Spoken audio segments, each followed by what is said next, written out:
ዘለቄታ እንዲኖር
እንኳን አየሁ ቁሜ ሳለ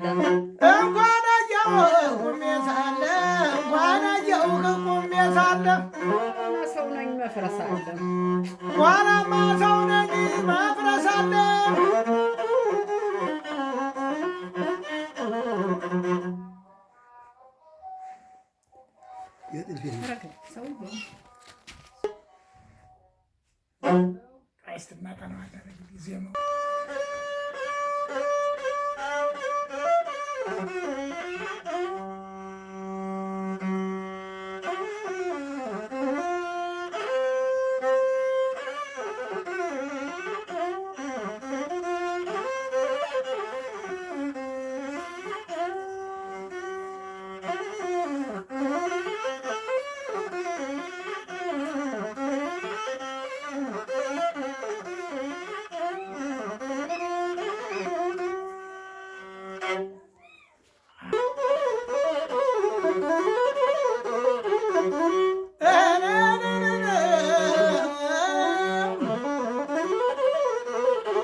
የሰማው ጌታ በላንዱ ፈጣሪ የሰማው ጌታ በላንዱ ፈጣሪ አትልክልንም ወይ የሰላሙን ጥሪ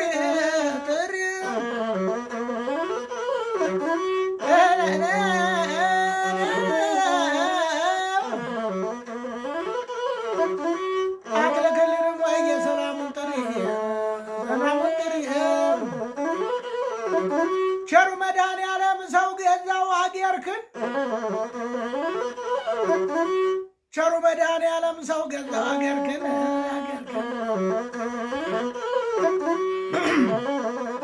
ዝምታዬን አይተው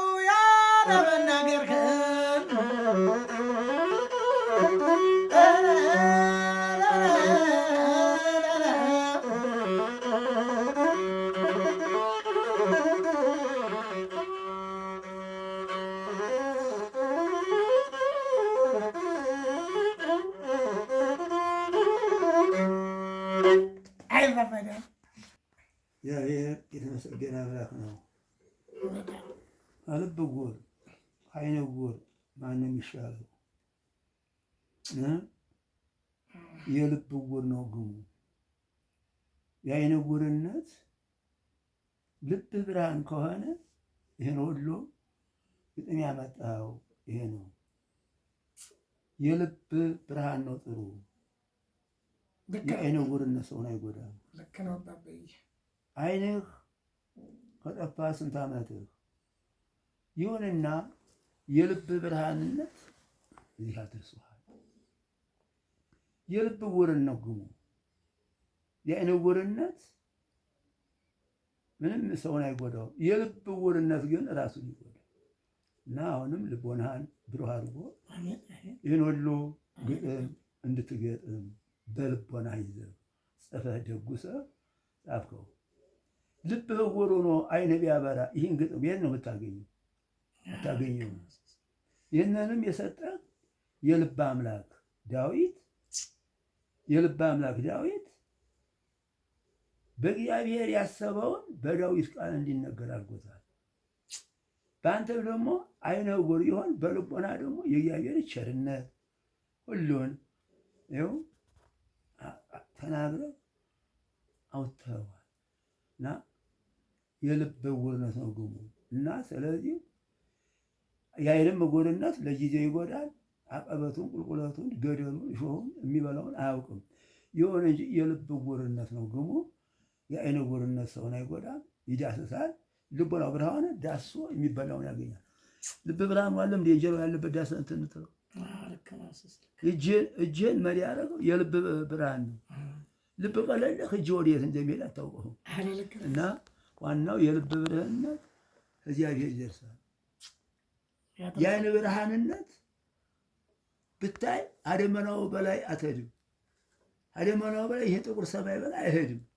የልብ ብርሃን ግን ሰባቱን ሰማያት ሰንጥቆ ይሄዳል። ሰባቱን ሰማያት ሰንጥቆ ለልዑል እግዚአብሔር ይደርሳል። ለምን? የልብ ብርሃንነት እና ዋናው ትልቁ የልብ ብርሃንነት እና ተባረክ እናቴ። ለአንተም ጥሩ አይጠልም። ይህንን ጥበብ ገለጠልህ። የምትኖርበት ለስጋ የምትሄድበት ገልጦልሃል። ይህንን ደግሞ እግዚአብሔር ልታመሰግን ይገባሃል። አመሰግነዋለሁ ጌታዬ። የት ነው ዕውር አሞራ የምትመግበው አምላክ የሚባል አለ? ለምን? ይሄ እኮ ነው ዕውር አሞራ የመገበ አምላክ አንተ ባይነ ቢጠፋ እግዚአብሔር አልጥልህ ብሎ የት እንደመጣ አሁን መገበህ። አባቶች እኮ የሚናገሩት ትክክል ነው። እና ስለዚህ አምላኬ ፈጣሪ ሆይ ክብር ምስጋና ይገባሃል። ይህንን ጥበብ የሰጠኸኝ ከጥበብም ደግሞ ጥበቡን ከሰው ጋር ተፋቅሬ እንድኖር መልካም ባህሪ ስጠኝ ነው። አንተ ደግሞ ይህን ሁሉ ይዘህ ባህሪ ከሌለህ ይህ አይጠቅምህ። ባህሪ ያስወጣሃል። ከባህሪ ጋር የሆነ ነው ቢሆንሳ ባህሪው ጥሩ ነው፣ ሸጋ ነው። ትንሹን ትልቁን ባባብ ማማ እያለ ይላል። ይሄ አንዱ ትልቁ ይሄ ነው። ይህንን የሰው መውደድን ስጠኝ እኔም ከሰው ጋር ወዬ እንዲገባ አድርገኝ ብለህ ፈጣሪ ለምን ይገባሃል። ዋናው ፍቅር። አሜን አባታል። እና ይህንን ደግሞ ልጃችን መላእክት እንደ መላእክት ተልኮ ተላላኪ ሆኗል።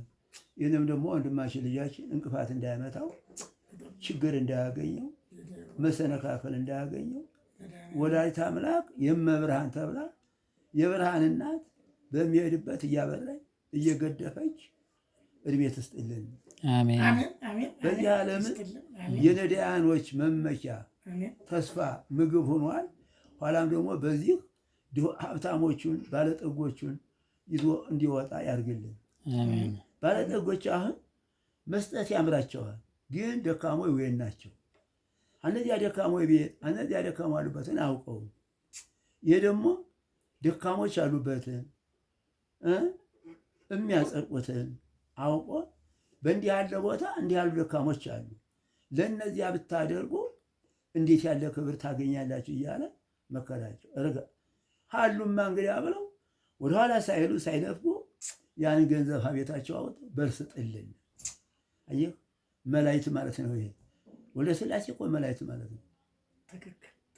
መላእክት እንግዲህ ከእግዚአብሔር ምሕረት እየተቀበሉ ወደ ሰው የሚያመጡት እና አሁንም ይሄ ልጃችን እግዚአብሔር ይቆይልን፣ እግዚአብሔር ይባርክልን፣ ከፈተና ያድንልን፣ ከፈተና ያድንልን፣ ከውዳሴ ከንቱም ያድንልን።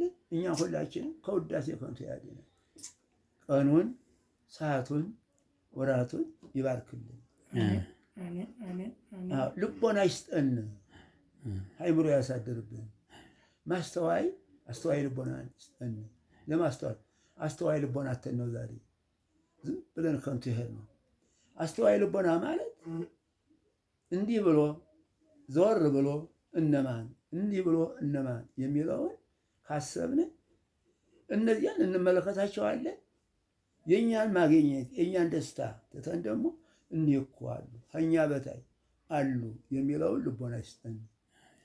ከእኛ በታይ ወንጌልም የተናገረው የበላይን አታይ የበታችህ ነው ያለ። በአንተ በታይ አለ። አንተ ትሄዳለህ፣ ትራመዳለህ፣ ከሰው ጋር ትገናኛለህ። ግን እሳ ሰው መደብለቅ ያቃታቸው ፊታቸው ያለው ምድር ለማየት የነሳቸው አሉ። እነሱን ተመልከት። መለስ ብሎ ደግሞ ባለጠጋው እኔ ሲን ሰጥቶኝ እኒህ ያሉ አይደለም የማይራመዱ እኔስ ተራምጃለሁ የሚለው ልቦናው አስተዋይ ልቦና ስጠኝ ነው የሚያሰኘው። ተባረክ እናቴ፣ ወንድማችንን ተባረክ። እኔ ምን አድርጌ ነው ያደረኩት ነገር የለ። እኔ ገንዘብ አይደለ ያው አይደለም ያንተ ላይ ነው ገንዘቡ። የመድኃኒዓለም ስማኝ፣ መድኃኒዓለም እኮ ለሁሉም እኮ በቤቱ ርቆት አይደለም። ይህ ፍጥረታቱ ልቦና እኮ በሱ ውስጥ ነው፣ በእጁ ላይ ነው። ግን እሳ ሌሎች እንዲድኑ ምክንያት አድርጎ ይልካል። የሚልከው ማን ነው? እግዚአብሔር ነው። እግዚአብሔር የላከው ርኅሩህነት ያለው እጁ ይፈታል። እግዚአብሔር ያላከው ደግሞ ስጥና ያልቅህና አንተ ልመና ትገባለህ። ካወደ ዘዳ አትስጥ የሚለው ያጋንንት ነው። የእግዚአብሔር ደግሞ ርኅሩህነቱ ስጠው፣ እዘንለት፣ ያሳዝናል የሚያሰኘውን በልቦና ያሳድራል። ምን አድርጌ የምትለው በአንተ ባትላቅ አንተ ይህን ባታመለክት ህይወት ይነጋል። እንኳን ሺህ ብር ቀርቶ 5 ሳንቲም አያገኝም፣ አያገኝም። እና እግዚአብሔር ያቆይልን። የሁሉም ጸጋ አለው፣ የሁሉም አለ የተሰጠው ጸጋ አለው። እና በተሰጠው ጸጋ ደግሞ ያን የተሰጠውን ጸጋ ደግሞ እንዳይነሳን እንዳይወስድብን ጠላት እንዳያመጣ እንዳይነጠን እግዚአብሔር በቸርነቱ ሰጪውን እሱ ነው፣ ሁሉን እሱ ይጠብቅልን። ሰጪዎቹንም እግዚአብሔር ይህንን ያላቸውን እግዚአብሔር ጸጋውን ይስጣቸው፣ እድሜ ይስጣቸው። የሀሳባቸው ልቦና ይጠቅላል። በውጭ ያሉትም በኢትዮጵያ ያሉትንም እግዚአብሔር አንድ አድርጎ ተመስገን ጌታዬ፣ እንኳን ለሀገራችን እንኳን ወገናችን ለመገናኘት አበቃ ለማለት ያብቃቸው። ለዚህም ደግሞ ክፉ ለሚመኘው ጅል ነገር ተመኝቶ ልቡን በከንቱ ወስብ ከንቱ የሚያደርገውን ልብ ሰጥቶ ይሄ እኮ ሁሉ ለእኔ ለማይገባኝ ነው፣ ይህን የማይገባኝ ስራ መስራት የሚለውን ልቦናው ከቶ መልካም ልስራ፣ እግዚአብሔርን ልፍራው፣ በእኔ በላይ እኔ በሰው በላይ በሆን በእኔ በላይ እግዚአብሔር አለ፣ እግዚአብሔር ያየኛል፣ የድሆች አምላክ ይቃወመኛል፣ የድሆች አምላክ ይጥለኛል የሚለውን ልቦና ሰጥቶ ሰላምን፣ ፍቅርን፣ አንድነትን ይስጥልን። መጸጸትን ይስጥልን። መጸጸት ማለት ንስሐ መግባት ነው። እግዚአብሔር ያቆየን።